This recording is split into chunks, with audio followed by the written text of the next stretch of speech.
Well, good morning, everybody. On Wednesday morning, I got up at about 4:30 in the morning, woke my two oldest boys up and piled them into the back of the car with a big flask of hot chocolate. And we decided to go and walk up the Sugar Loaf. When we arrived at the car park, it was pitch black. You just couldn't see anything. We had a little torch, and with a little torch we could see each other. We walked up the path, and it was cold, it was dark, but we were together, and it was okay. And as we walked up, we wanted to see the dawn come. We wanted to see the sun rise. And even though it was a cloudy morning and you could just see the sun come up, even though we'd been talking all the way up and enjoying, and we were there with our hot chocolate talking away, when we saw that sunrise come, we just stopped talking. It went completely silent. All you could hear was the howl of the wind. There was something in the sun that held us. And you know, the Lord invented sunrises for a reason. I don't know if you know that. Everything in this world has been invented for a reason. Even rocks have been invented for a reason. We can talk about that some other time. But the sunrise has been invented to remind us that after darkness comes light. After darkness comes light. And just as the sun rises every morning, so too God is faithful every day. You know, one of my favourite songs, and I'm sure it's one of your favourite songs, is 10,000 Reasons by Matt Redman. And I love the way it starts.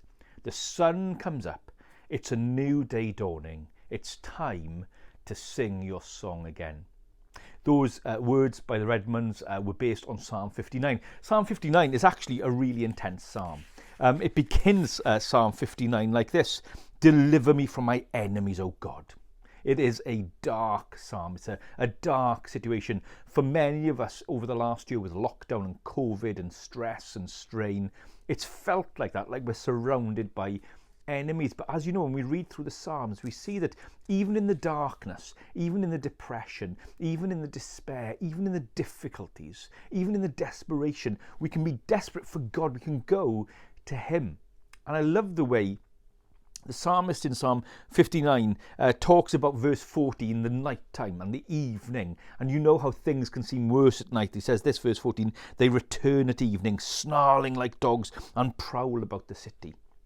I wonder if at the moment you feel that there's something in your life, that people are snarling like dogs. They're surrounding your city. You feel like the night is coming and you won't make it. Well, listen to verse 16. This is what the psalmist goes on to say. "But I will sing of your strength. In the morning I will sing of your love. For you are my fortress, my refuge in times of trouble." Brothers, sisters, whatever we're going through, the morning always comes. Sunrise always comes. The Lord is always with you, even in the darkness. He is your fortress and your refuge. So every time you see that sunrise, remember God's mercy always comes. God's goodness is always there, and He will always be your refuge and strength.